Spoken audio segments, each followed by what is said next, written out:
Are you the creative type? Then you already know lots of cool things Photoshop can do, like create eye-popping images for social and gorgeous graphics for t-shirts and posters.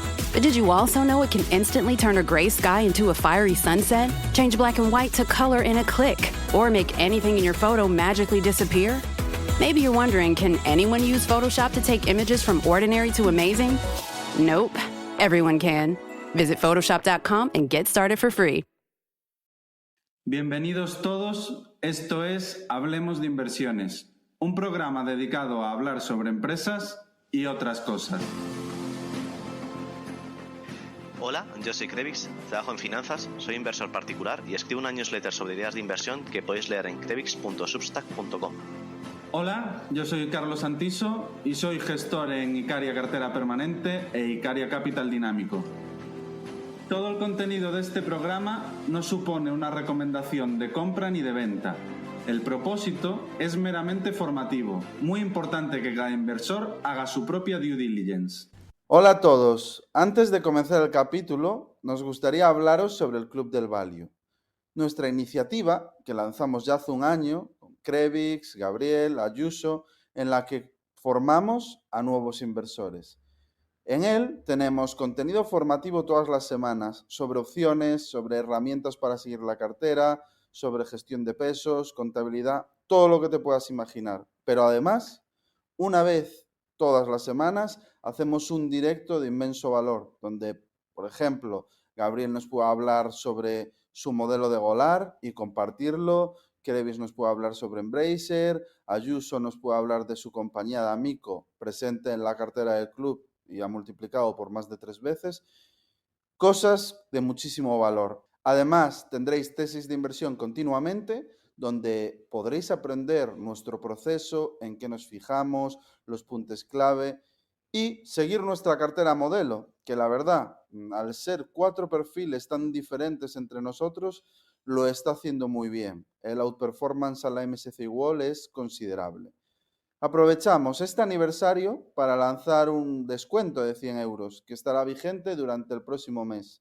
Y además tenemos más novedades, ¿verdad, Krevix? Sí, todos aquellos que sean miembros del club van a tener un descuento en el próximo curso de inversión sectorial que da el IEB. No sé, Carlos, si nos quieres comentar algo más del curso. Así es. Como muchos sabréis, creo que han pasado ya 6 meses, lanzamos un curso con una de las escuelas de finanzas de mayor prestigio en España sobre análisis sectorial, en el cual una parte teórica sobre sectores, imaginaros, sobre shipping, en este caso lo da Ayuso, sobre oil and gas, en este caso lo da Gabriel, sobre gaming, sobre calidad, y en todos ellos tenemos una parte teórica y una parte en el que vemos en profundidad el modelo de cada sector. ¿De qué nos puede servir esto? Aprender a modelizar y en qué fijarnos en cada sector, que pueden ser muy diferentes entre sí. No tiene nada que ver invertir en oil and gas con invertir en calidad. Y es bueno tener las herramientas para poder aprender a hacerlo. Así que volvemos a cerrar este acuerdo con el IEB. Todas aquellas personas que sean miembros del club ahora o que se hagan miembros del club van a poder disfrutar de un descuento del 40%. Es decir, teniendo en cuenta que el curso del IEB tiene un precio de 500 euros, si te haces miembro del club o si ya lo eres, se te va a quedar en 300. Lo cual, en nuestra opinión, es tremendamente competitivo para el claustro de profesores, que os invito a verlo. Está formado por profesionales de primer nivel y es un gran número de horas para aprovecharlo.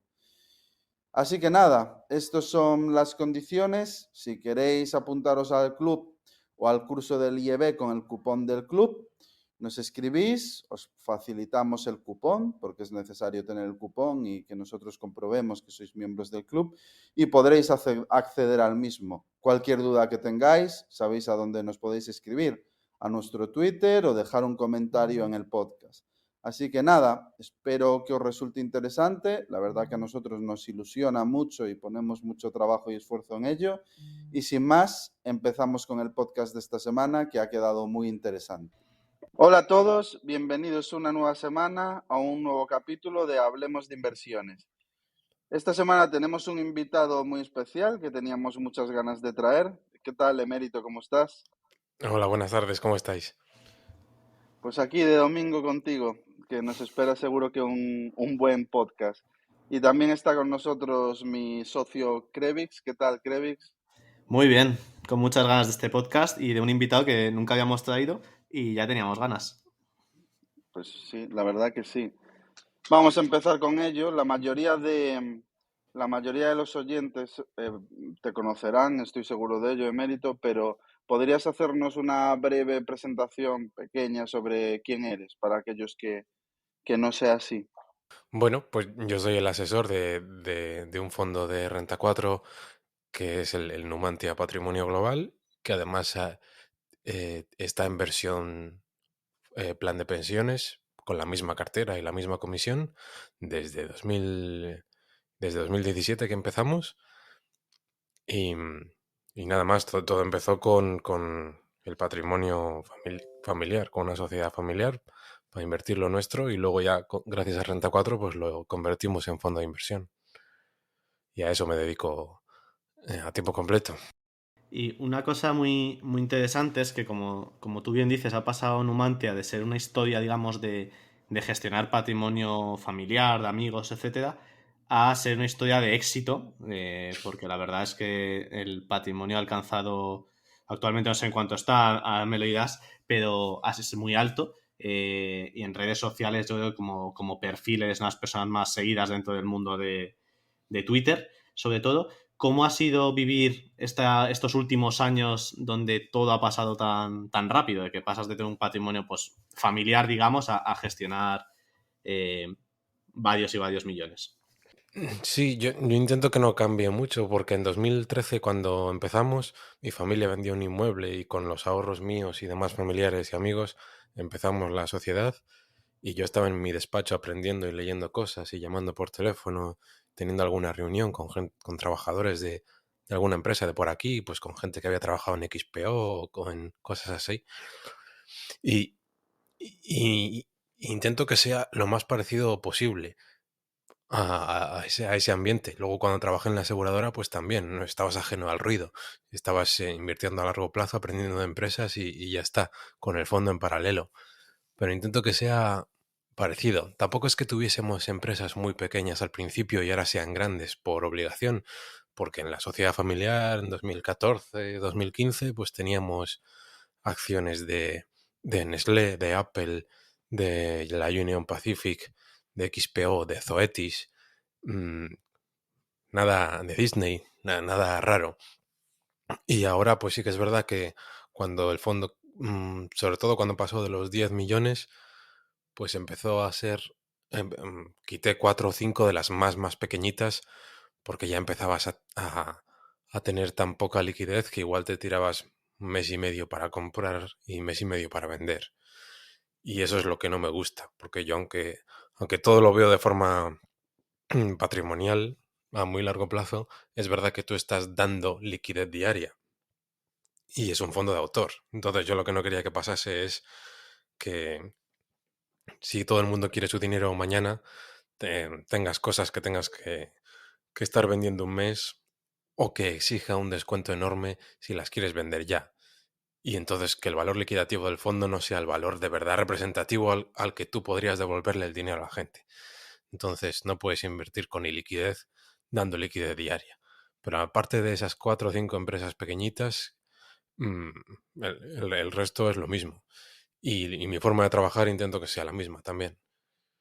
Muy interesante lo que comentas de la iliquidez. Muchas veces el tema de la inversión en small caps y nano caps está muy de moda, pero nos olvidamos de esa parte de la ecuación, ¿no? Y yo lo he vivido, aunque nunca he tenido problemas de liquidez, porque básicamente la exposición a compañías poco líquidas en nuestro caso es muy pequeña, pero sí que en su momento una compañía que conoce bien Crevix, que es Parks America y que vendimos en su día a 0,90 y pico, la volvimos a comprar y luego queríamos venderla y fue imposible. Estamos ahí, decimos entre bromas atrapados, pues atrapados porque es una gran compañía y ganaremos dinero a largo plazo, pero es cierto que, bueno, hay determinadas compañías que cuando quieres salir a veces no puedes y es algo es algo a tener en cuenta, sin duda, cuando gestionas capital de terceros. Sobre todo cuando pasas ya, pues no sé, quizá más cuando pasas de los 50 millones. Ahora el fondo tiene unos 60 millones y el plan de pensiones otros 6. Y son la misma cartera. Entonces son 66 millones que, claro, tienes un 5% en algo, empiezan a ser 3 millones y pico. Eh, y además a mí no me gusta tener posiciones de menos de un 1%, porque me lleva tiempo revisar y vigilar y, y no tiene mucho sentido, porque no van a aportar gran cosa. Mm, incluso menos del 1,5 tampoco le veo mucho sentido. O sea, menos de un millón en una posición mm, no me gusta. Y tienes que poder comprar y vender 1 millón relativamente rápido. No te digo que entre la orden y a los 10 minutos esté, pero vamos, que en un día, en pocos días. Curiosamente, la posición más grande que tenemos es la empresa más pequeña, pero porque estoy muy convencido y muy tranquilo que es FRP Holdings y tenemos ya más del 1% de la empresa. Pues capitaliza 500 y pico millones, pues tenemos 5 y pico millones. Pero en general el, se podría vender todo el fondo prácticamente de un día para otro. Y te dejas cosas sin poder comprar, pues sí, el otro, incluso empresas grandes, pues porque la mayoría es de algún accionista grande. Es el hilo que hice el otro día de esta empresa que es como comprar un pedazo de Mónaco de los casinos y de los hoteles y tal, pues es que hay tan poca liquidez que nada. Yo como fondo me tiraría 2 meses para poner un 1% con los límites que me ponen. Es un matiz importante el de no invertir en compañías que pesen menos de un 1,5, incluso un 2, porque al final es cierto que yo veo muchos inversores que tienen carteras de 50, 60, 70 compañías y no me quiero imaginar cuando las cosas van mal y todo que a plomo, cómo saber dónde apostar más fuerte, ¿no? Es imposible seguir 50 compañías. Ya en el caso, por ejemplo, nosotros tenemos 26 y ya se hace bastante duro, sobre todo en las presentaciones trimestrales. Imagínate cuando tienes carteras de 40 o 50 compañías, es que es absolutamente imposible. Yo no lo veo posible, por lo menos en fondos de autor no lo veo posible y prefiero conocer mejor 20 empresas que superficialmente 200. De hecho, prefiero conocer muy bien 5 o 6 que, que conocer poco o muchas, porque está bastante concentrado el fondo. Ahora tenemos 25, menos de un 2% solo hay 3 y, y en las 10 primeras son más de la mitad del fondo. O sea, la mayoría del fondo son las 10 primeras. Y las 25 empresas no han cambiado ya en meses. Entonces, prefiero seguir aprendiendo sobre estas que, que tener Sí, un montón de posiciones pequeñas porque no las puedes vigilar y no van a aportar nada si van bien. totalmente.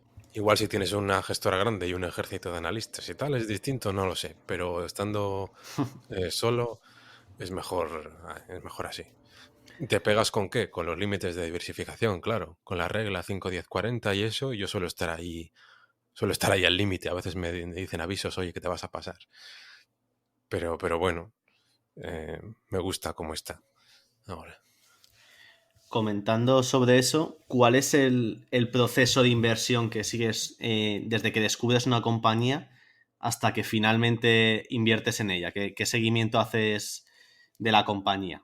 Sobre todo para que los oyentes aprendan, ¿no? De cómo lo hace un asesor profesional en este caso. Sí, una parte es vigilar el rebaño actual, la cartera actual, y otra parte es seguir aprendiendo y seguir analizando empresas.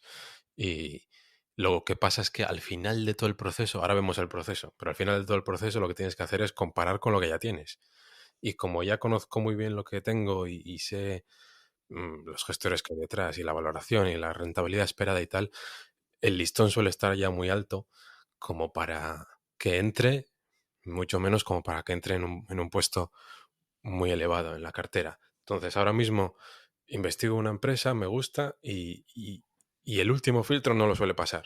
Por eso lleva, pues igual 4 meses sin entrar ninguna nueva, algo así. Pero el proceso suele ser, o sea, descubrirlo, pues descubrir la idea depende de cada una. Porque al final los que nos dedicamos a esto estamos expuestos a un montón de información y al final no sabes ni dónde la viste. Si la viste en la carta de otro gestor, si la descubriste en un artículo del periódico, si la descubriste viendo competidores o proveedores o clientes de las empresas que ya tienes, o en Twitter incluso, en cualquier sitio, o en la CNBC, cualquier cosa. Pero una vez que la descubres y ves que hay algo interesante de lo que sabes que te gusta, pues te pones a investigarla y lo más fácil es a qué narices se dedica. Pues este producto o servicio, ¿qué es? ¿Y por qué lo valora la gente? Y en una transacción normal de yo te lo compro o yo te lo contrato, ¿qué valora el cliente? ¿Qué valora la persona? ¿Y cuánto está dispuesta a pagar? ¿Y cuánto cuesta? ¿Y por qué esto? ¿Y por qué lo otro? Y, y así. Y una vez que entiendes la propuesta de valor, pues ya empiezas a tirar del hilo de cuáles pueden ser las ventajas competitivas. Y últimamente le doy cada vez más importancia a los gestores, porque todas las cosas que han salido mal, o la mayoría han sido por eso, y como me quedo tan tranquilo con algunas de las que me fío de la gente que hay detrás, pues ese listón cada vez lo tengo más alto también. ¿Quiénes son los dueños de esto? ¿El director quién es? ¿Y cuánto tiene? ¿Y en qué se basa su sueldo? Y cosas así. Mm, y luego al final, pues sí, ya ver la contabilidad y el pasado y si tiene sentido la historia y qué han ido haciendo con el dinero y cuál es la estrategia a futuro y una vez que más o menos puedes estimar el futuro de forma razonable porque te lo sabes muy bien y de forma conservadora, dices esto vale tanto. Y mantener la disciplina de comprar cosas a precio razonable o mejor es importantísimo, aunque sea la mejor empresa del mundo, en la mayor calidad del mundo. Y ese es el proceso, muy, muy empresarial y muy de sentido común y muy como analizarías cualquier empresa, cotizase o no cotizase, y muy cualitativo, e intentando obtener la opinión contraria contigo mismo, como si tuvieses 4 o 5 analistas en tu propia cabeza discutiendo, y hablar con gente y debatir con gente, y así día tras día. Pero luego ya el ordenarlo, no sé si le decías eso, ya el ordenar las posiciones, pues es por convicción y por rentabilidad esperada. Por eso estás comparando constantemente las nuevas ideas con lo que ya tienes. ¿Sueles reunirte con el management y seguir? Porque tenemos normalmente dos tipos de gestores o asesores los que suelen venir al podcast. Hay algunos que son muy insistentes con el management, de reuniones cada trimestre, aparte de la conference call, etcétera. Hay otros que suelen tener un perfil más pues de no hacer esto, ¿no? De no reunirse tanto con el management, o escuchar la conference call o hacer preguntas cuando toca cada trimestre, pero no reunirse mucho con ellos. ¿Tú aquí cómo te verías? ¿O hay ciertas compañías en las que es más posible hacerlos que en otras también? No es lo mismo Claro, claro, Tesla que depende del, FRP, ¿no? Pero depende del ¿cómo lo caso, ves? sí. La primera posición, que es FRP Holdings, es un 8% del fondo y ya la conozco desde hace tiempo y es que como es muy pequeña y es poco conocida, pues es que en las calls estamos dos inversores a largo plazo, Bill Chen y yo, y uno, como mucho dos analistas de bancos de inversión. Y en las últimas dos conference call, pues he llamado yo y me cogían el primero. Y estaba ahí el John Baker y tal, y yo la emérito, y lo preguntas y te responden, y estás tú ahí en llamada internacional, te ponen el primero. Pero claro, en la call de Tesla o de Meta, pues no pintas nada, ni consigues que te respondan tus preguntas, ni te vas a poner a hablar con Elon Musk, ni con Bill Ackman, ¿no? Para que te cuente su tesis de Howard Hughes. Pero como más importantes las cosas que se hacen que las que se dicen, normalmente si te ves la historia de quién es esa gente y lo que ha hecho y lo que está haciendo ahora, eso es más importante que los discursos que te puedan dar. Y en esto hay mucha opinión, o sea, hay gente que dice, yo no me reúno, aunque puedas reunirte con los gestores, dicen, no me reúno porque puede que me sesguen y me encandilen con su labia y me guste más de lo que debería. Bueno, si tú ya estás curado de espantos con eso y no te afecta. El que encuentres a alguien con labia y con capacidad para convencer a la gente y para ser un líder y tal, también es importante. Incluso que te caiga bien, oye, este tío me cae bien, y consigue sacar adelante a la gente y a los equipos y que vean una misión y que vean la visión de conjunto y que piensen como empresa y como familia y no como mi carrera personal. Pues oye, eso si te reúnes con alguien también es información valiosa. Y aunque no te reúnas con él, aunque simplemente veas 1000 entrevistas y ya te haces una idea de la cultura y de cómo piensa ese tío, incluso aunque sean las empresas más grandes. Eh, por ejemplo, por poner un ejemplo tonto, el otro día el, el presidente de Munro y Asociados, no Sandy Munro, Cory, no sé cómo se apellida, estaba hablando de sus amigos y conocidos, que tiene conocidos en General Motors, en Ford, en la Bosch, en un montón de empresas automovilísticas. Y cuando les pregunta qué tal, dicen, pues muy bien, he conseguido subir a este puesto y he conseguido que ser el responsable de esto otro y conseguir este ascenso. O sea, te hablan de su carrera dentro de la empresa. Y cuando les pregunta a ingenieros de Tesla, te hablan de la empresa y te hablan del producto. O sea, es como hemos conseguido esto y hemos hecho que no sé qué y ahora la empresa va a hacer esto. O sea, en una parte te están hablando de su carrera personal y cómo avanzan por la burocracia y la política de la empresa, y en la otra parte te están hablando del producto y de la empresa en su conjunto. Entonces, eso viene de una cultura, de una serie de principios que acaba en Elon al final. Ya está muy depurado y no depende tanto de él, pero empieza en él. De hecho, el otro día creo que vi esto que decía Charlie Munger, de que la burocracia en las empresas hace que tus empleados se retiren sin decírtelo. O sea, tienes un montón tienes un montón de empleados que ya se han jubilado, pero que siguen cobrando y siguen en la empresa y no te lo han dicho. ¿Por qué? Porque están ya asentados dentro de la burocracia, de la línea de poder y del papeleo y de buen trabajo, pero no aportan nada, ni tienen ilusión ya por nada, por sacar adelante la empresa. Pues muy buenos apuntes, Emérito. Yo soy de los que comparte la opinión tuya y de Krevix. Creo que es fundamental en muchos casos donde sí te atiende el equipo, reunirse con el management y hay determinadas cuestiones que solo te pueden responder ellos. Pues pongo una compañía que sigue mucha gente en España por este varán, GDI. GDI que está dando un mayor peso al segmento de Technical Services, que es un segmento que tiene márgenes más bajos que el agregado de la compañía. Modelizar los márgenes a futuro es algo imposible si no tienes el feedback y el pulso del management. Y en muchas ocasiones, algo tan básico como preguntar al management de la compañía cuáles crees que son tus ventajas competitivas puede aportar puntos en los que ni siquiera habías reparado. No subestimemos la capacidad que tienen ellos para darnos información útil.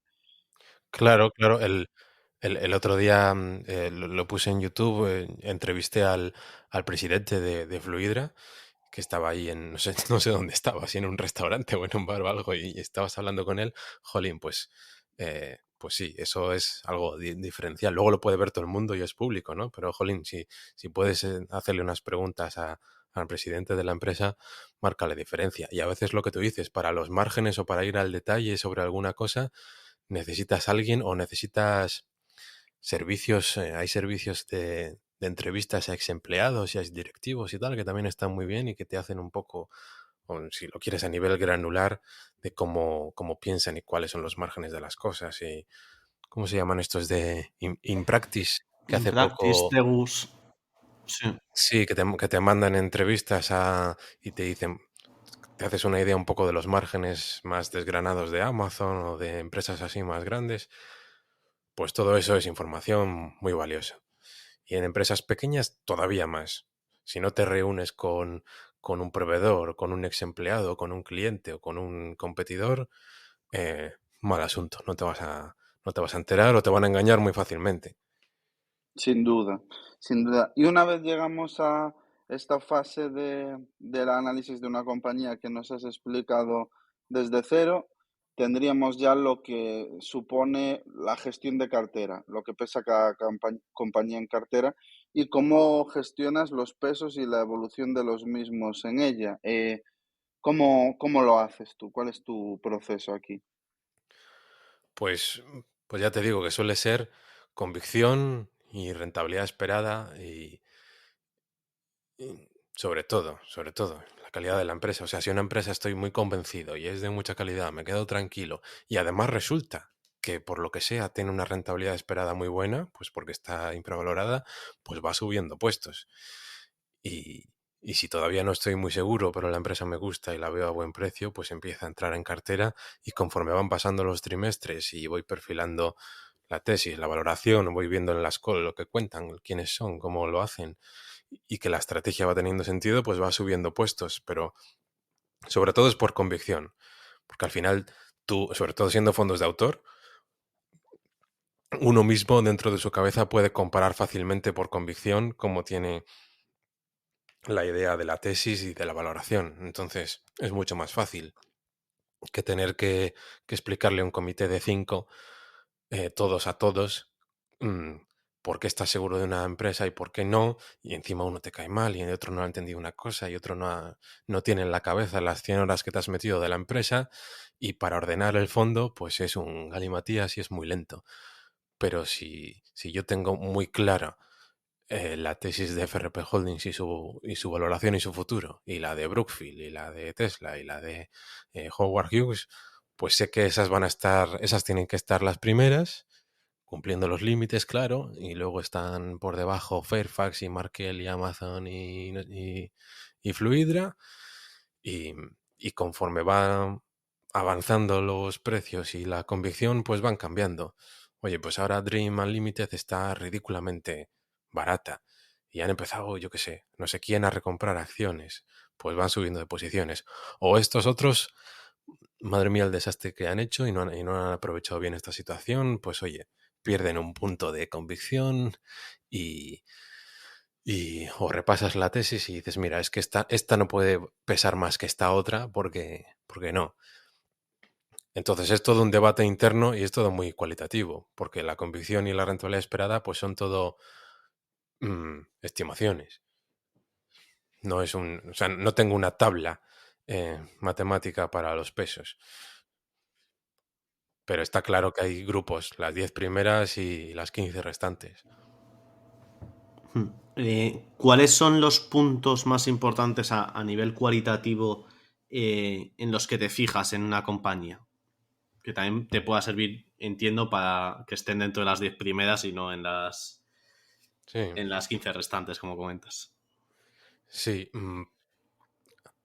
Yo al final estoy viendo que, aunque nosotros queramos ser expertos de compañías concretas y queramos saber el máximo posible y tener ventajas sobre el resto y mantenerlas a largo plazo y demás, es muy difícil, mm, es muy difícil llegar a un nivel de detalle eh, que es el que sería necesario. A veces, para entender la cultura de una empresa y por qué va a tener éxito o no, ni siquiera siendo empleado durante 5 años empiezas a rascar la superficie.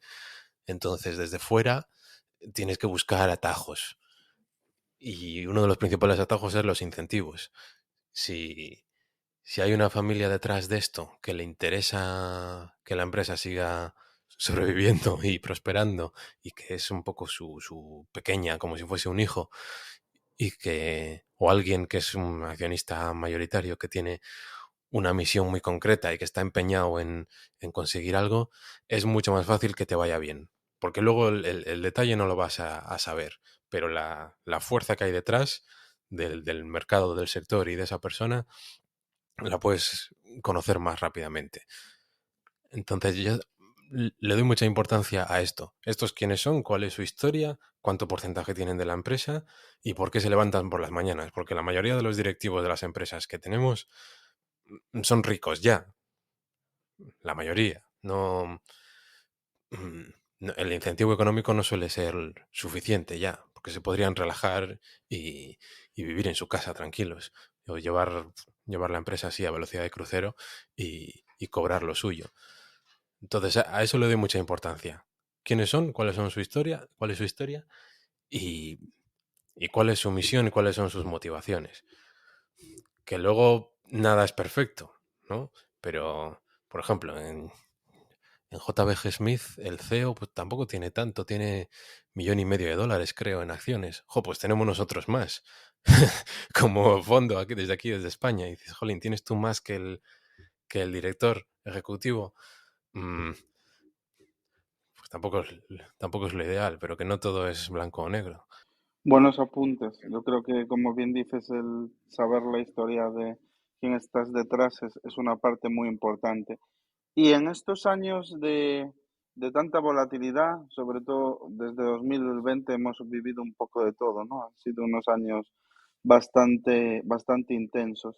¿Destacarías algún aprendizaje en estos años de volatilidad en los mercados o sobre empresas? Pues el principal aprendizaje, que no es lo mismo leerlo en los libros que vivirlo, es el tema de las narrativas y los precios. O sea, se van moviendo los precios y un sector o una empresa sube un 300% y, y las revisiones de los analistas con su justificación de por qué el precio objetivo es similar, un poco por arriba o por abajo del precio, aparecen. O las narrativas sobre un sector concreto, sobre por qué esto es el futuro y esto tiene éxito y esto ahora no lo quiere nadie, también aparecen. Y a los 18 meses es otra narrativa, otra batalla, otra historia. Y entonces, volatilidad, movimientos de 200% para arriba, de menos 70% para abajo, clarísimamente. Entonces, el mantener la disciplina de valoración siempre va a ser importante, porque incluso conocidos y gente que está cerca tuyo te grita cosas de mírate esta empresa, mira lo que ha subido, esto vale tanto, y tú empiezas a verlo más fríamente y dices, ostras, tengo que meter aquí unos supuestos, unas estimaciones, unas hipótesis súper ajustadas y optimistas para que esto empiece a tener sentido. Pero parece que todo el mundo está de acuerdo. Da igual, que te dé absolutamente igual, para bien o para mal. O sea, lo del pensamiento independiente que se repite tanto, es que es así. Tienes que estar tú solo y pensar por tu cuenta de esto no me cuadra la valoración y no me cuadra. Y en esto sí, esté de moda o no esté de moda. Entonces, lo de las narrativas y los precios y cómo cambia la gente de opinión en cuestión de meses es increíble y es así. Y entonces, Pues pues a veces pareces un genio, a veces pareces tonto y no es por ti, ni es culpa tuya, es por la locura de un año para otro. Eh, y eso va a ser volátil siempre, va a ser volátil siempre, porque el que pone el precio en el margen es el inversor de menos convicción. Entonces, ese cambia mucho y es muy sensible a las emociones. Entonces, los precios van a ser de los precios de las cosas que coticen van a ser volátiles siempre. Y te tienes que mantener al margen de eso. Decía yo el otro día que si los precios, que si los pisos de la gente en España cotizasen, a más de uno le daba un infarto porque, porque lo verían moverse de precio y sería mucho más emocional. Porque hay gente que no mira el precio por metro cuadrado de su zona, de su piso, en 10 años. No lo miran. Igual es su mayor inversión, la principal parte de su patrimonio. Pero luego se compran una Socimi, unas participaciones y con lo que hace al día siguiente la participación para arriba y para abajo se vuelven locos. O sea que esa parte quizá emocional es la que más te das cuenta. Y luego un apunte más, que quizás lo que más he visto y aprendido es acostumbrarte a ese cosquilleo incómodo de evitar el sesgo de confirmación, ¿no?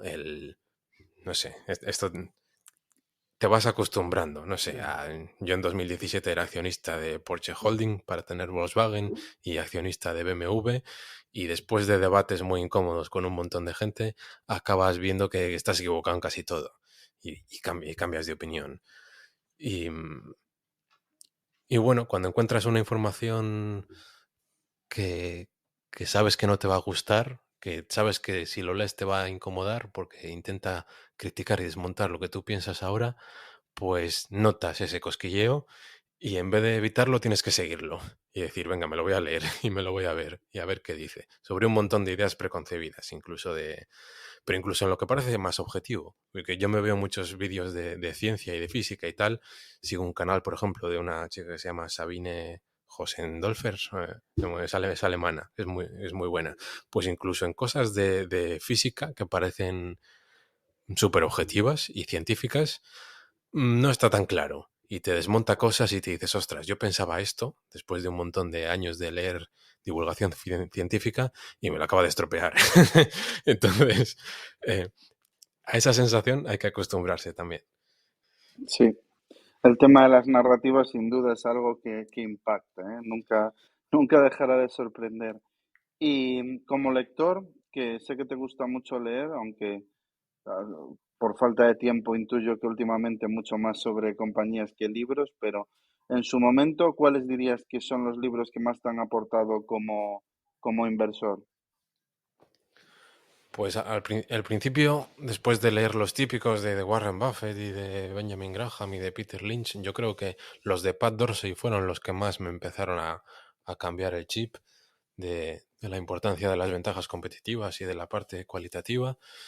Luego es verdad que, como dices, dejas de leer libros de inversión que te explican qué buscar y por qué, y empiezas a buscar, y todo es más empresarial y más informes de empresas y más hablar con gente y cosas concretas de empresas.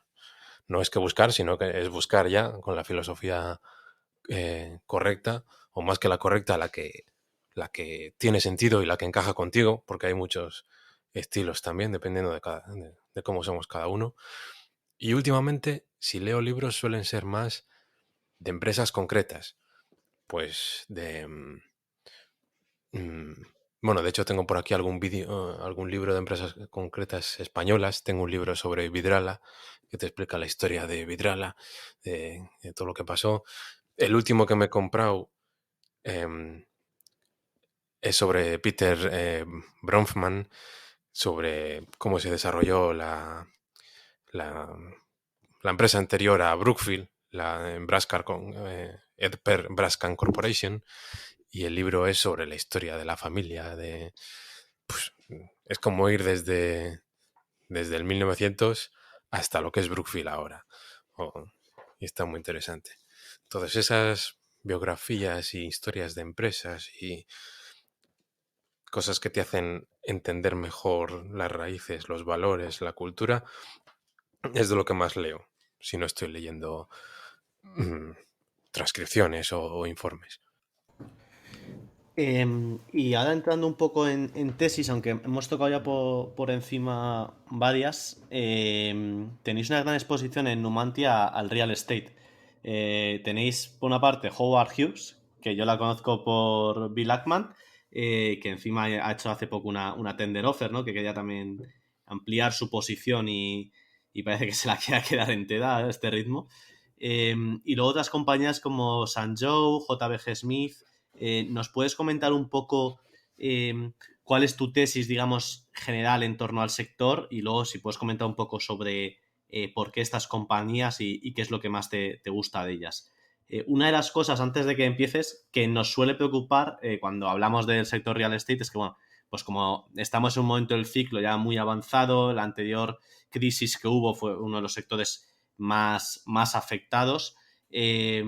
Obviamente quitando similitudes, ¿no? Porque no se parecen mucho los momentos, pero también tenemos la parte de las oficinas, de que la ocupación de las oficinas esté muy baja en Estados Unidos. No sé si leía el 40 y pico, no llega casi al 50% en Manhattan.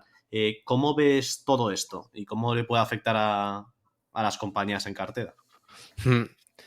Para mí ahora es de lo más interesante, en lo que más metido estoy. A la gente le suele sorprender, a veces se escucha entrevistas mías y hablando eso de Tesla, de Facebook, de Spotify, de estas cosas, y luego se ve el fondo y dices, ostras, 8% en FRP Holdings, que la mitad es inmobiliario. Bueno, Brookfield tiene su parte inmobiliaria, que ahora es como si no se valorase en nada, por esto que ahora lo podemos ver. Howard Hughes, la que dices, es un 6% del fondo. Em, Luego empiezas con esas de San Joe y Dream Unlimited y tal, también es terrenos y cosas inmobiliarias. Eh, y la de Pure Cycle pesa poco, pero también Red Rock Resorts son en realidad casinos y hoteles en Las Vegas, no los típicos de Las Vegas, sino para los locales. Son como zonas de ocio e inmuebles, pero para los locales, en otras zonas, que es interesante. O sea que pesa un montón la parte inmobiliaria y terrenos y gestores de activos y tal. En, en Numantia pesa un montón. Y ahora es interesante pues porque hay muchas cosas que, que están saliendo mal o que están yendo mal, lo que suben los tipos de interés, lo primero. Y entonces, normalmente este sector todo el mundo lo mete en el mismo saco y dicen, pues eso, lo de las oficinas va mal porque estamos de resaca de la pandemia y qué van a hacer las empresas para redimensionarse o para contratar más o menos metros cuadrados de oficina. Pues de todo esto no quiero saber nada, porque como todo es súper cortoplacista, esto en 18 meses va a ser dinero muerto porque esto va muy mal.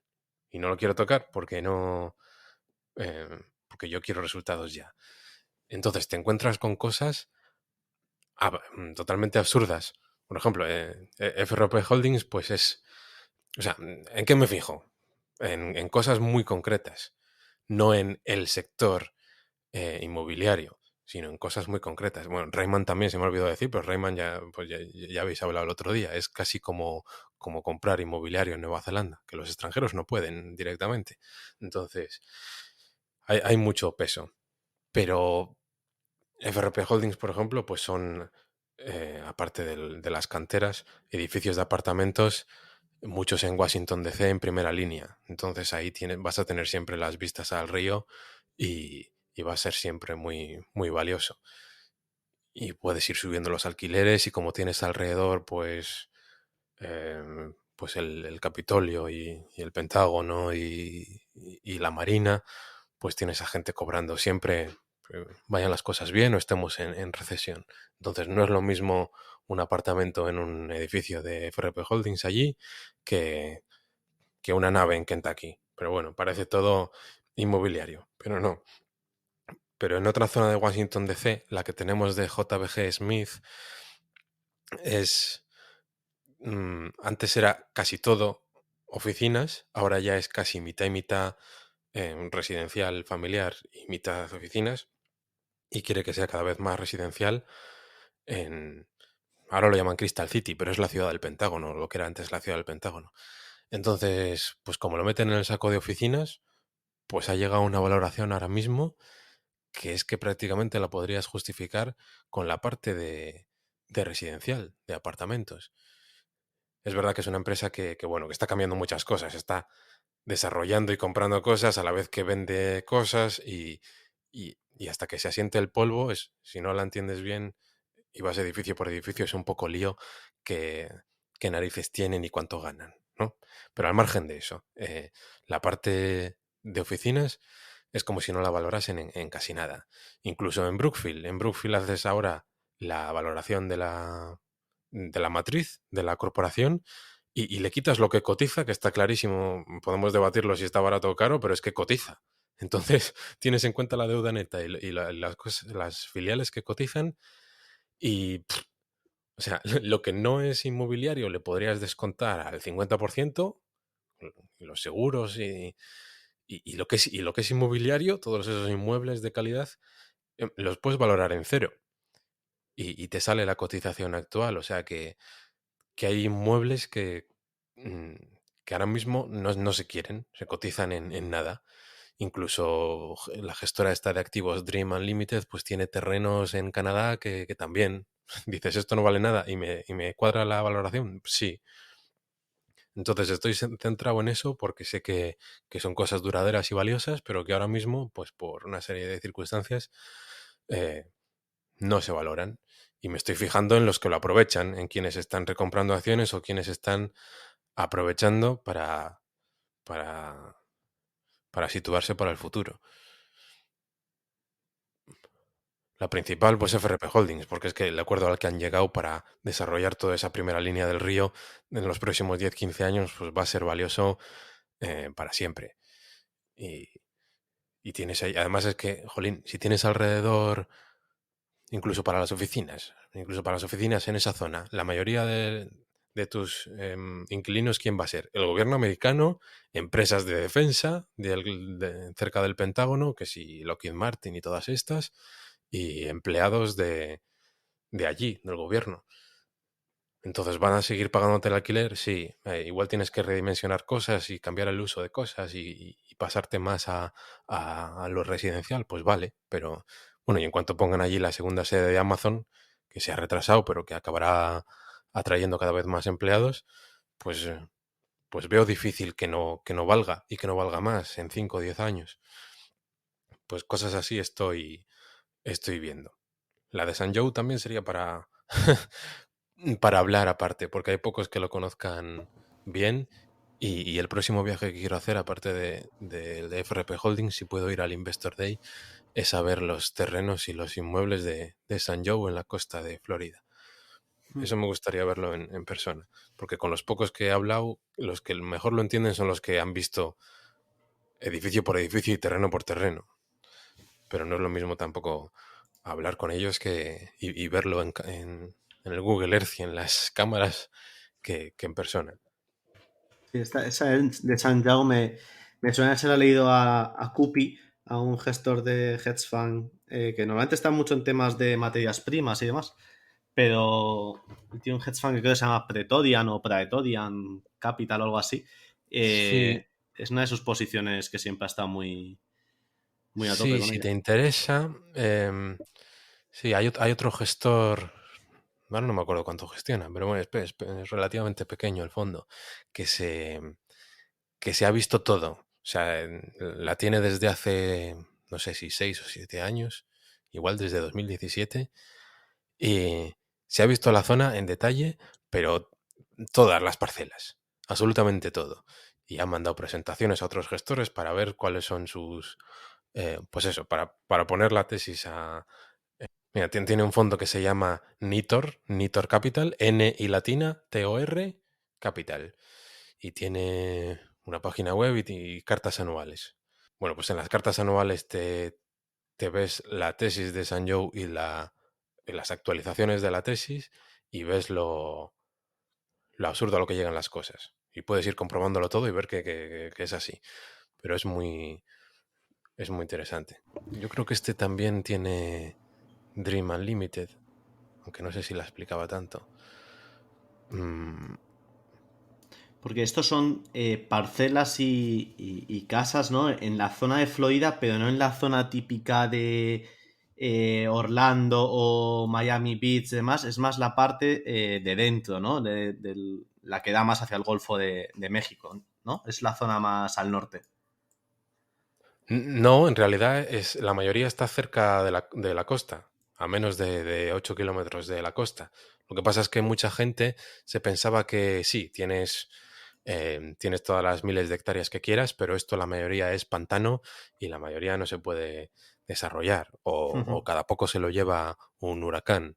Entonces, cuando se han empezado a dar cuenta que ha empezado todo a llegar a una masa crítica de inmigración de otros estados con peores impuestos y peores situaciones y que la mayoría de los terrenos están em, urbanizándose y por desarrollar, pero que puedes hacer allí de todo cerca de la playa, hoteles, hospitales, casas, clubs de golf y de todo, pues la gente ha empezado a darse cuenta, pero ha empezado. Pues muy interesante toda la parte de real estate. Mm, La verdad creo que ha quedado muy, muy completo. sí. Pasando a otro tercio, a no ser que queráis aportar algo más sobre el tema de No, real no, estate. me he acordado solo por terminar la- esta empresa de Dream Unlimited, que es como, bueno, como un incipiente Brookfield canadiense. Bueno, Brookfield también es canadiense y brasileño y de todas partes. Pero la de Dream Unlimited es curiosa porque eh, es un- lo que hablamos del enfoque empresarial y patrimonial y que no hay diferencia entre lo que cotiza y lo que no cotiza, tú a alguien, a un inversor, le vas con la historia de esta empresa y de este tío, o sea, le dices, oye, te dice él, soy un empresario y empecé en el 95 con $500,000 de patrimonio, lo he ido haciendo crecer al 20% y ahora tengo una empresa con un patrimonio de 1.200 millones que, que es algo que capitaliza, pero bueno, que tenemos un montón de cosas aquí en el balance a costo histórico de los últimos 20 años y esto en realidad de forma conservadora vale 2.000 millones. Pero es que yo em, tengo casi la mitad de la empresa como CEO. O sea que mi parte, mi parte son 900 millones y, o sea que tenemos un upside, pues eso, del 40, del 100% y yo tengo el 45%, tengo un track record del 25% haciendo crecer esto al 20% anual. No tenemos problemas de deuda ni tenemos una posición financiera fuerte con este dinero, pues 200 millones de deuda, 400 millones de liquidez y bueno, y le podrías preguntar, ¿y por qué cotizas a tanto descuento? ¿Y por qué hay tanta diferencia entre... O podrías decirle directamente em, cómo puedo participar en tu proyecto, ¿no? Y dices, jolín, pues es que te vas al, te vas al mercado de Toronto y compras el ticker DRM, ¿sabes? Dream Unlimited Corp. Pero a la gente no sé por qué no le entra en la cabeza que eso no es lo mismo que comprarse un piso. Que de hecho es mejor comprar acciones de eso que comprarse el segundo o el tercer piso, que es algo con mucha deuda y algo concreto y algo que no puedes partir en trozos. Mm, Eso desespera un poco, pero cuando consigues embeberte bien de la historia de una empresa y de la oportunidad, dices, no lo entiendo, el cortoplacismo de la gente. Pues pasando, como comentaba, a otro perfil de compañías que compartimos tanto en Mérito como yo, en este caso Nintendo. ¿Cómo ves la situación actual? La oportunidad, al final, yo creo que en todas las compañías siempre hay que identificar el motivo por el que una compañía cotiza barato o con descuento. En el caso de Nintendo, yo creo que es evidente que el mercado piensa que una consola madura en Nintendo, cuando el hardware pesa prácticamente el 50% de las ventas, a pesar de que estamos en el pico del ciclo de la Switch, es peligroso por lo que ha sucedido con la maduración de consolas previas. ¿Crees que esta vez será diferente por una línea más continuista? ¿Cómo ves la situación actual aquí en Nintendo? Bueno, con Nintendo tengo sentimientos encontrados como en casi todas las tesis, eh, pero bueno, el neto es positivo. Al final la historia de Nintendo, y vosotros la sabéis mejor, es una historia de IPs, de propiedad intelectual y de sacar petróleo a la nostalgia y de volver a sacar y a exprimir los mismos personajes y las mismas historias, ¿no? Pues el nuevo Zelda de 2023 o seguir Mm, sacándole chicha a Pokémon o al Super Mario. sí. Pero sí, es verdad que el tema de la consola es como, bueno, esto está llegando a máximos de ventas y luego ya, pues cuál va a ser la nueva. Y si aciertas, genial, a las nubes. Y si no, pues menudo desastre. Yo creo que ya no tiene que ver tanto con las consolas, que aunque haya hardware de por medio, ya es como una especie de plataforma. O sea, si el mecanismo por el cual distribuyes tu propiedad intelectual fuese más plataforma de software y no fuese una versión o la siguiente de la Switch, mm, pues igual cotizaría al triple simplemente por ese cambio de narrativa o por esa forma de entenderlo. Pero bueno, estamos en lo de siempre, ¿no? Que hasta que no me demuestres algo, mm, Sí, no te creo. El problema que tengo yo con ellos es, pues, cultural, igual que en muchas empresas exiges que sean más conservadores y que piensen en que la empresa perdure y no exprimir ahora la gallina. Con esto digamos que es exagerado. Es un poco, pues, como todas las empresas japonesas, ¿no? Tenemos cash súper de sobra y no lo y nos movemos muy lento y no innovamos nada y, y lo hacemos todo 5 años después. Pero hace no tanto se pusieron a recomprar acciones, que para una empresa japonesa fue mm, bastante impactante. Sí, la verdad que sí, que parece que están cambiando las cosas y sobre todo lo que indicas a la hora de explotar las IPs.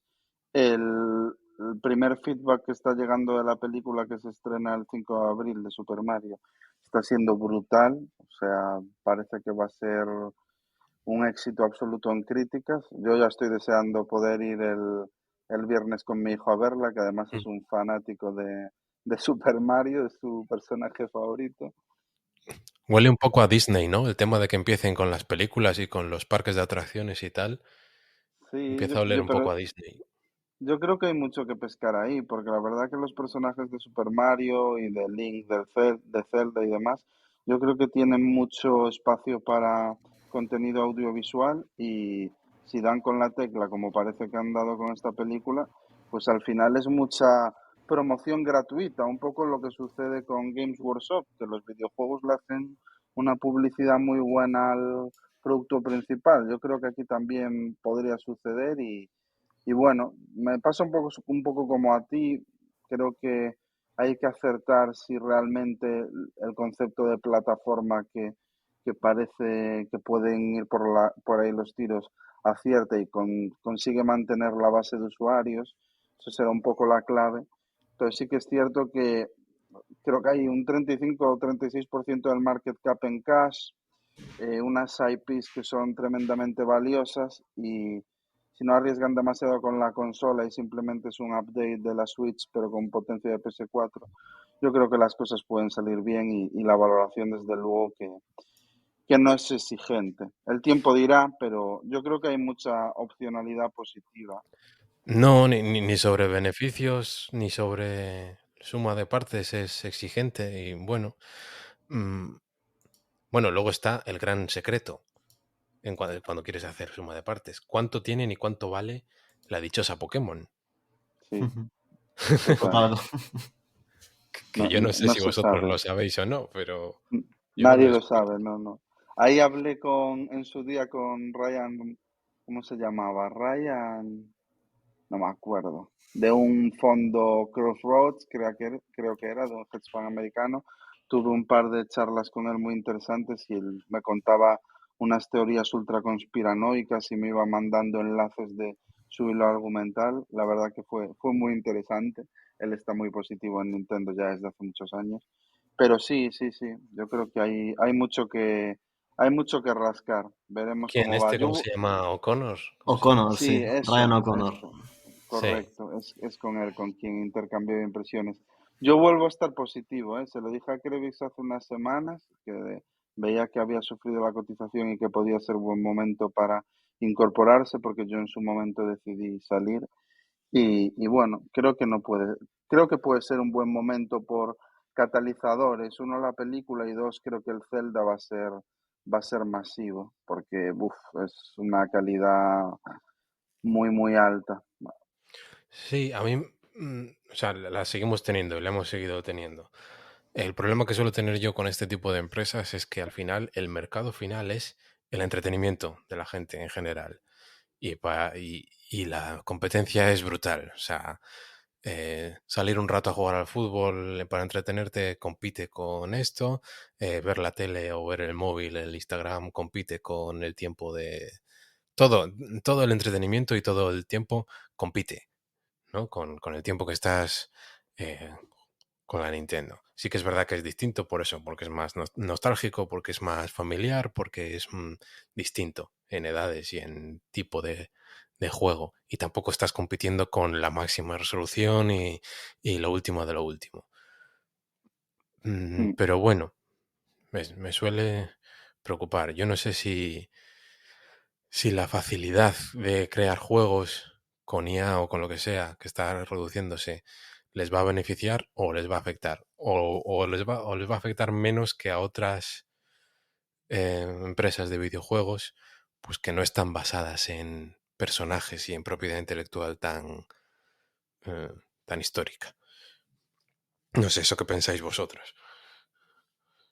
Sí, yo creo que una parte muy importante es la IP. O sea, si la IP es buena, en el caso de Nintendo, por ejemplo, que tiene unas IPs ya súper potentes, súper contrastadas en distintas generaciones de usuarios, no me parece algo que le vaya a causar mucho riesgo. En cambio, sí que es verdad que en otras compañías más pequeñas, a lo mejor, en las que pues viven de hacer juegos de pues, originalidad, ¿no? Digamos, de que los desarrolladores al final, que es un trabajo muy, muy imaginativo y creativo, pues sí que es verdad que la IA y demás sí que les puede terminar haciendo daño a algunos de estas empresas, sobre todo las más pequeñas sí que dependen de, oye, pues de eso, el desarrollo de un juego que han estado 2 o 3 años, van a lanzar un juego y de repente, oye, pues te meten más competencia con todo este tema de la IA. Y también en tema móvil yo creo que también va a estar cada vez más presente. Juegos móviles que son más fáciles de desarrollar con Unity y demás. Joder, pues la IA que te hace tantas cosas ya, pues no sé, te ahorras, aparte de trabajadores, te puede ayudar muchísimo. No sé si eliminar, ¿no? y sacar juegos propios, pero estas compañías nuevas, pero sí que, oye, pues eliminar puestos de trabajo dentro de la industria también puede causarlo, vamos. Sí, hace no tanto estábamos, bueno, hace no tanto, igual ya es que nos hacemos mayores, pero estábamos flipando con cuando nos ponían en los Nokia el juego de la serpiente y no solo tenías un Total. teléfono, sino que podías entretenerte jugando a esa chorrada. Y ahora resulta que con el GPT-4 se lo pides y te lo programa el juego de la serpiente en 5 minutos. Entonces sí, es otro mundo. Vale, y tenemos una pregunta sobre Fluidra, que antes has comentado un poco. Bueno, te había reunido con el CEO y tenía Carlos una pregunta que era sobre los márgenes, sobre todo, que los márgenes de Fluidra bailaban mucho, eran muy, muy volátiles. ¿Cómo crees o hasta qué punto crees que es una compañía que puede sufrir con el ciclo económico? Sí, sí, la gente puede ver la entrevista en YouTube con el CEO de Fluidra porque estuvo bastante bien. Y es verdad que quizás se piense más que va no con el ciclo económico, sino que yo creo que se piensa más que va con el ciclo de la construcción. Y mucha gente se piensa que va muy correlacionada con el ciclo de construcción español, aunque es una empresa multinacional y la mayoría está fuera de España.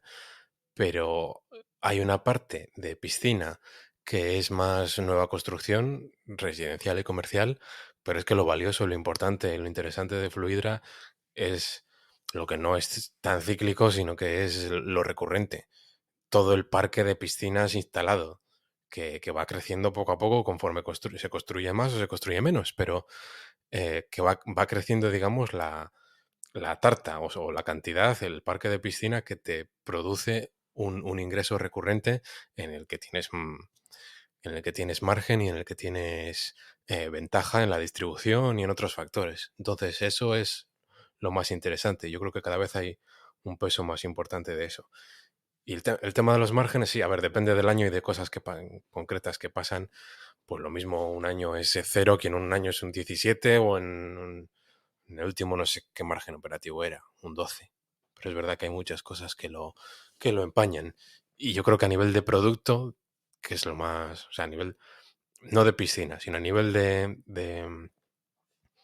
postventa y de producto recurrente, los márgenes van a ir subiendo. No solo porque, bueno, tras la adquisición de Zodiac, la fusión, la integración, eh, van a conseguir hasta en el más pequeño, hasta en un chip, conseguir más escala y usar lo mismo para distintas cosas, sino porque cada vez hay un más peso de cosas automáticas y de, pues eso, una piscina conectada, que tengas las sondas de pH y las sondas de cloro conectadas a un aparatito que te lo regula solo y que te mira a ver la bomba de velocidad variable a cuánto te la pone, o que te programa cosas, o que te sube y baja la temperatura de la bomba de calor y mil historias. O sea, todo eso que es más inteligente, que es lo que quiere la gente, porque es comodidad. Y la gente que tiene una piscina, pues es un bien de lujo y quiere comodidad. Tiene mejor margen.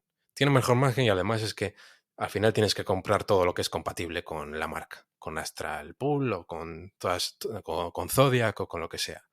Y los robots limpiafondos y todo esto. Entonces, como en muchas cosas, cuando se asiente el polvo y lo integren todo y permitan esas sinergias a nivel de producto y aumente ese porcentaje de producto especializado, yo creo que se va a notar en los márgenes.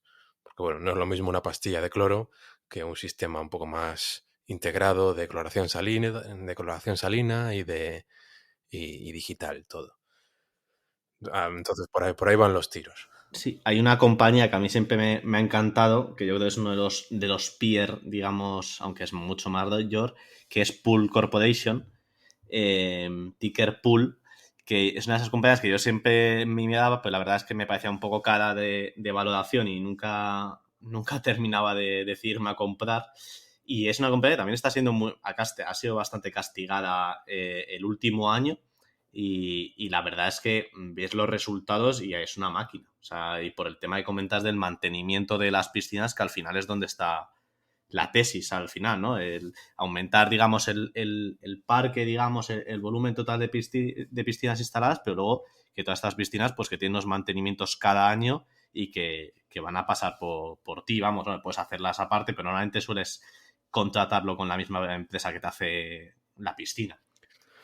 Sí, yo creo que a él le pregunto por el tema márgenes en la entrevista, porque claro, es distinto que Pool Corp. Es como si, bueno, a ver, en el mercado europeo es como si Fluidra fuese una especie de Pool Corp, además de ser fabricante. En Estados Unidos es distinto porque ya se consolidó el sector, pues con Pool Corp y con otras, y es distinto. Pero tiene una parte Fluidra que es igual que eso, y otra de fabricante, y es más integrado, quizá. Yo creo que el mejor comparable de Fluidra quizá sea Hayward. Y Hayward, si lo vas viendo, tiene mejores márgenes que Fluidra. Entonces, en la entrevista creo que le pregunté por los márgenes de Hayward y cuál era, o sea, si pensaba que podían llegar a ese nivel o cuál eran dos, tres, que me dijese algunos ejemplos de cómo llegar a ese nivel o de por qué los márgenes son distintos y para que la gente lo vea. Pero yo creo que un Fluidra maduro y, o sea, sigue creciendo y haciendo adquisiciones, pero yo creo que no hay motivo por el que no pueda tener los márgenes de Hayward. Pues pasando ya a una de las preguntas finales, que seguro que hay mucha gente que le interesa, a mí me han preguntado muchas veces, ¿cómo ves la situación actual de Ryman Healthcare? Rayman, fue divertido cuando estuvimos en la ampliación ahí sin información, porque claro, tú me preguntabas a mí, yo te preguntaba a ti y ninguno sabíamos nada del detalle de Sí, sí, de la ampliación.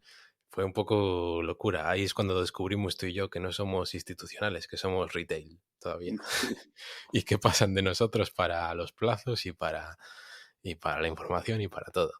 Lo que decías hace poco de que los precios inmobiliarios en Nueva Zelanda pues estaban cayendo muchísimo y que, bueno, que Rayman le afecta por partida doble eso, porque la gente tiene que vender su casa para comprar las villas y tal.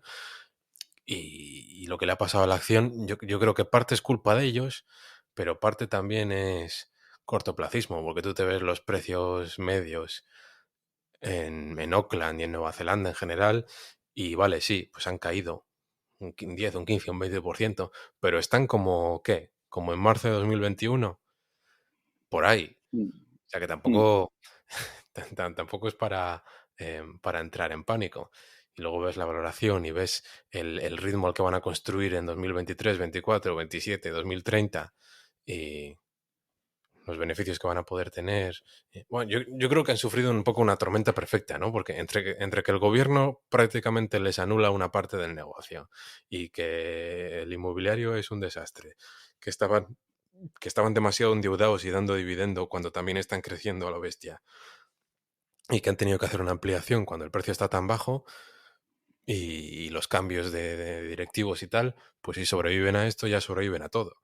O sea, peor que ahora no van a estar. Mm.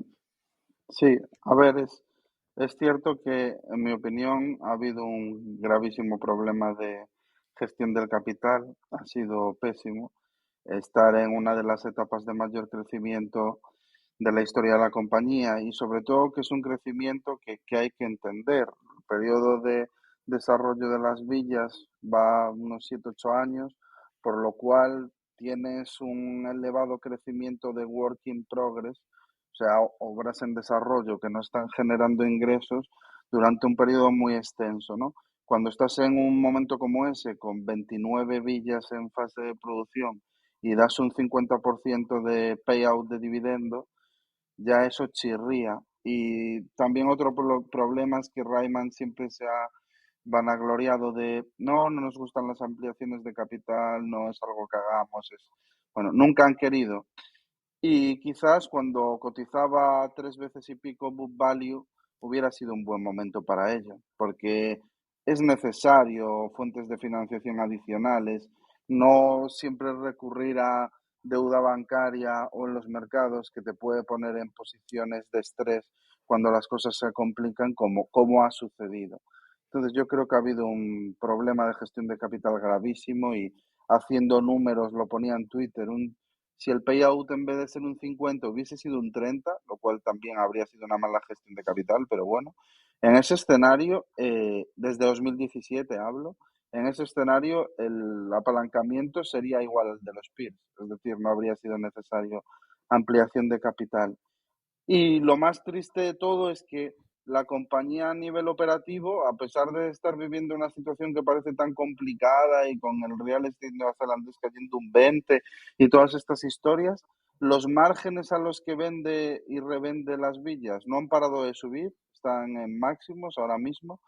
El beneficio operativo o el underlying profit, como ellos le llaman, que es el síntoma de lo bien que va el negocio, bastante más que las ventas, ha crecido, bueno, va a crecer este año un 10% y parece que la compañía está pasando las canutas cuando a nivel operativo la marca y la tesis sigue intacta. Ha sido más un problema de qué mal se ha gestionado el capital por parte del management. Ha sido sorprendente. Sí, es lo que hablamos, que las tesis tienen muchas partes y a la asignación de capital yo le doy mucha importancia, pero que ninguna tesis es perfecta y que todo hay que balancearlo y que conforme pasan los años, pues hay momentos en los que se cometen errores y momentos en los que hay aciertos. Es verdad que hay gente muy, muy buena que lo hace a la perfección y que casi te puedes olvidar de la valoración de la empresa porque es que lo aprovechan siempre. Sobre todo estas empresas que suelen hacer de forma recurrente adquisiciones, mm, pues es que cuando la acción está cara, en vez de comprar empresas eh, con dinero, lo que lo hacen es comprar con acciones. Cotizan a 20 veces EBITDA y van haciendo compras a 10, a 12, a 8 veces EBITDA. Pues lo hacen en acciones, ampliando capital y me estás diluyendo. No, me estás creando valor también en realidad, si haces eso. Y luego cuando la acción está infravalorada, pues eh, las mejores adquisiciones las hacen con dinero y cuando no hay adquisiciones o no hay lo suficientemente buenas, recompran acciones. Y a lo largo de 10 años resulta que te has aprovechado de todos los escenarios y hayas estado barato o infravalorado o caro o barato, me has aportado valor siempre. Entonces hay equipos directivos que en la asignación de capital son excelentes y casi que apostando en esas personas te puedes olvidar de la valoración. Pero en este caso, pues les ha pillado con el pie cambiado y lo han hecho mal, clarísimamente. Sin duda. Me viene a la cabeza las compañías nórdicas de los ejemplos que indicas. Hay muchas más, pero es muy de países nórdicos el tema del arbitraje múltiplo y es muy interesante, sin duda. Sí. Vale, para finalizar, una de las compañías que yo creo que mejor te sabes, que es Tesla. ¿Cómo ves Tesla en los próximos años? ¿Veremos el Cybertruck en producción a tope? ¿Veremos Cybertrucks o al menos la versión que se ha enseñado, la veremos por las ciudades? Y veremos robotaxis, que es otra de las preguntas que tenemos ahí, porque al final es una de las cosas que más que en su momento prometió, que es algo de lo que más se está retrasando, pero yo creo, bueno, el tema del Cybertruck es un poco más anecdótico, el tema de los robotaxis que parece bastante interesante a futuro y en la valoración. Y luego todo el tema de robótica y minería y tema solar, ¿cómo lo ves y cómo te afecta esto en tu valoración de Tesla? Sí, yo creo que es desde 2018, ya han pasado 5 años, es lo que más tiempo me lleva, pero también lo que más me gusta. En el día a día me veo un montón de contenido. O sea, yo creo que es la empresa que más tiempo me lleva, pero como me gusta, eh, pues no importa. ¿Qué pasa? Que es una que hay que vigilar mucho más y están pasando cosas todas las semanas. No es como otra que te puedes olvidar. Pero es que es de las que más me gustan. Bueno, sí, y si no la que más. O sea, es todo muy cambiante y es todo muy volátil, pero con el impulso que hay detrás y la cultura que hay detrás me quedo muy tranquilo porque es que veo casi, eh, casi irremediable que el futuro sea excepcional para esa empresa por cómo se hacen las cosas.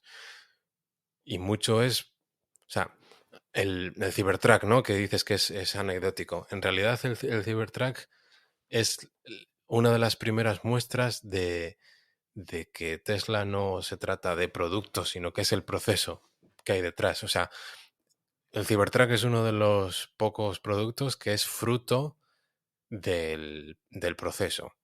Normalmente, ¿qué se hace? Vamos a hacer un prototipo, sin limitaciones, un diseño bonito. Luego ya veremos cómo nos ponemos a construirlo, ¿no?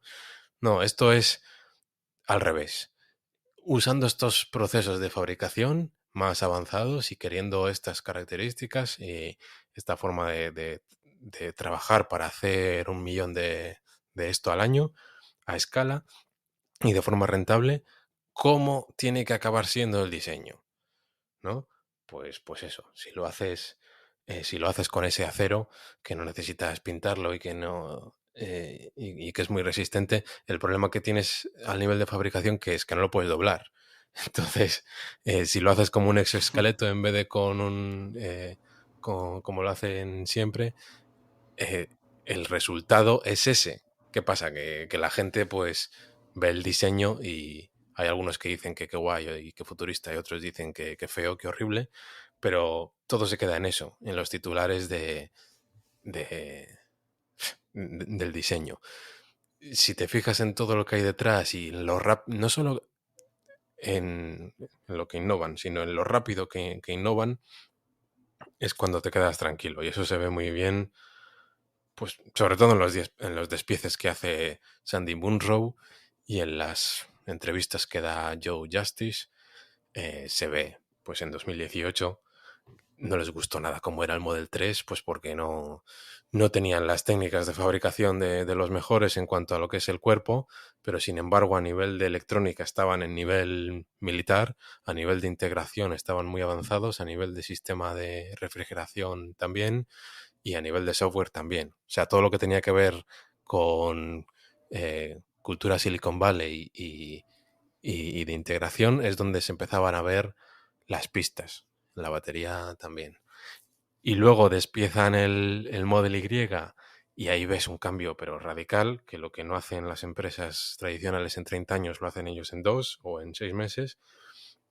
Y ahí se empiezan a dar cuenta de, del ritmo de innovación y de cómo piensan. Que yo lo que no entiendo es que uno de los más grandes, que Toyota, tenga que llegar 2023 para despiezar un Model Y y decir que es una obra de arte y que no pueden competir con ello y que tienen que empezar a ponerse las pilas.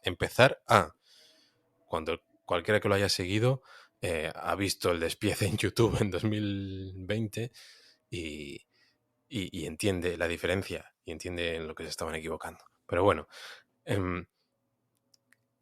es un tema de cultura, de eliminar la burocracia, de darle responsabilidad a los ingenieros, de mejorar el producto y de cambios rápidos. O sea, lo que tiene Tesla es que los tests de las cosas están automatizados y son rápidos.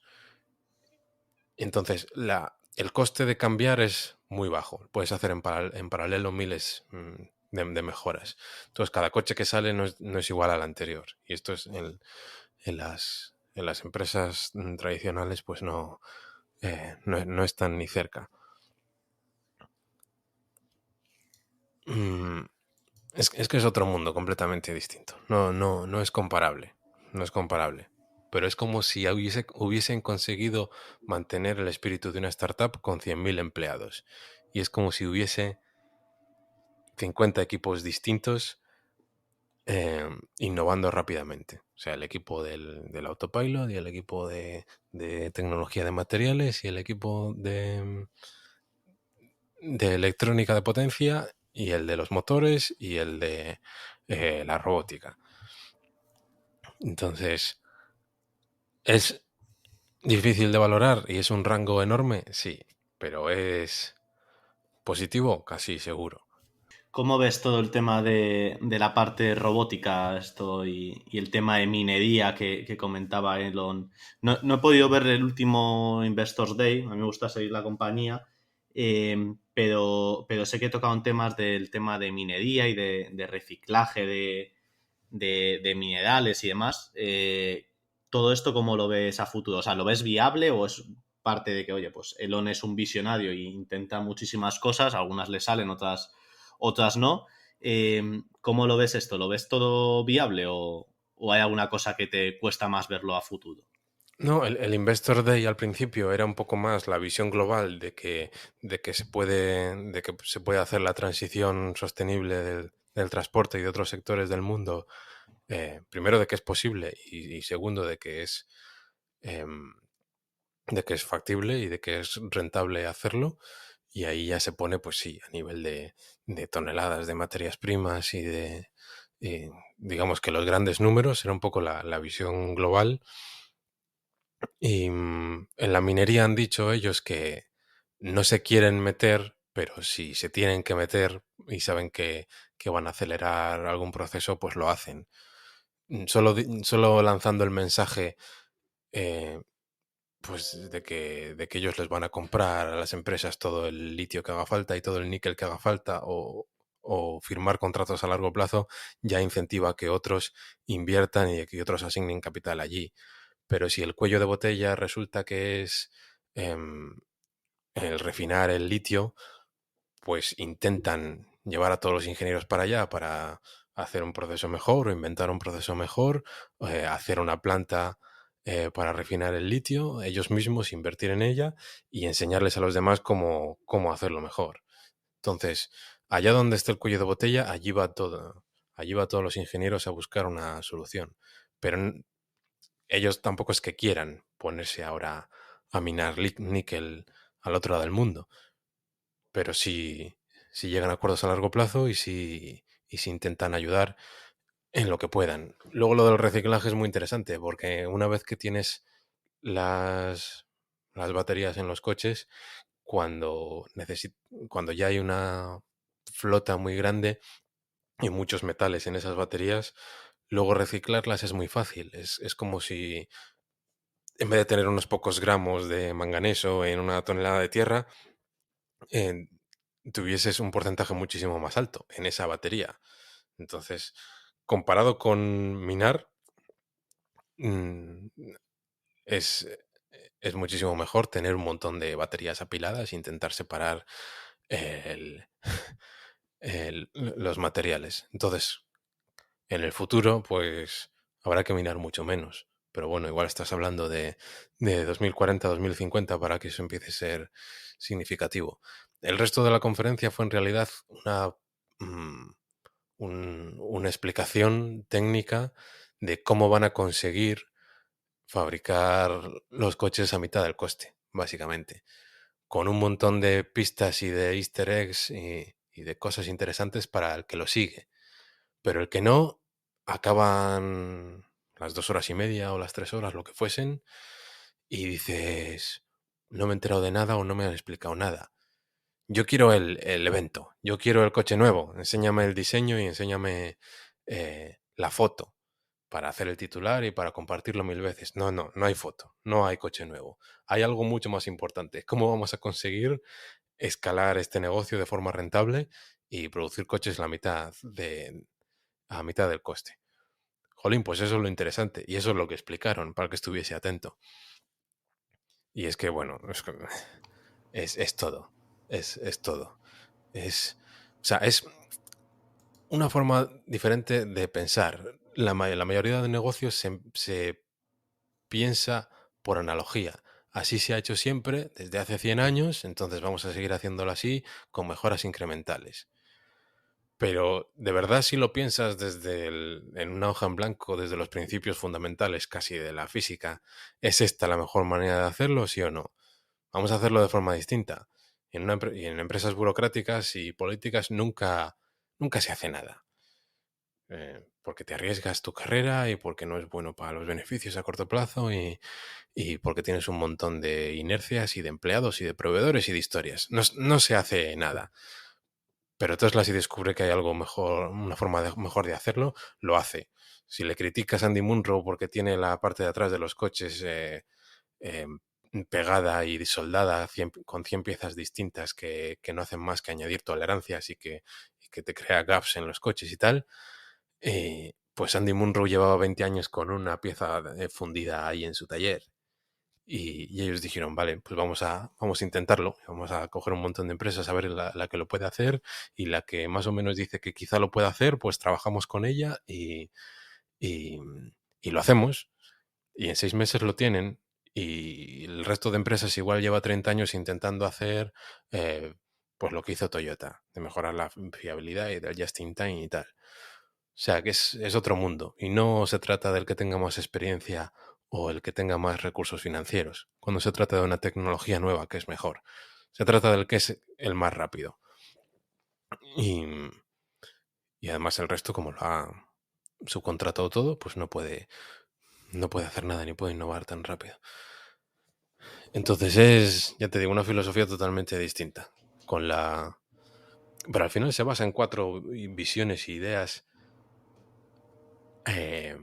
a vista de pájaro que son correctas y que te vas dando cuenta con los años de que son correctas. Lo que pasa es que Elon lo ve 20 años antes con claridad. Pues como el tema de lo que decías de los taxis autónomos, el basarse solo en la visión y en las cámaras. Anda que no ha habido debate con eso y al final está bastante claro ahora que él tenía razón. Pero bueno, que llega lento o que tarda, sí, pero llega.